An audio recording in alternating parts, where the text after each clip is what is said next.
in the state by NYSERDA? We're monitoring mercury in New York State in a number of different ways, starting out with monitoring the deposition, that's the mercury that's coming out of the sky.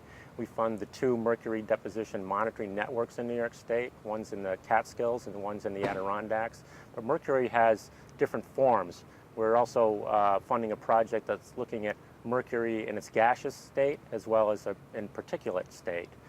We are also looking at what happens to mercury once it comes out of the sky, measuring it in the water, in the fish.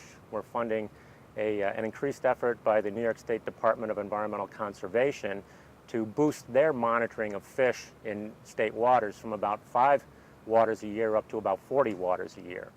We're also funding the Adirondack Cooperative Loon Program to look at mercury in loons, since they're a fish eater and could be impacted as well.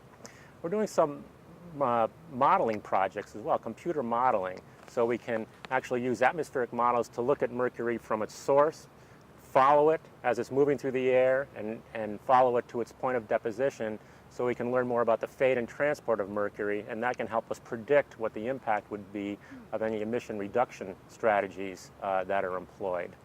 We also have funded some cost-benefit analyses to look at what is the value of the benefits from health effects versus the cost of implementing more controls on power plants.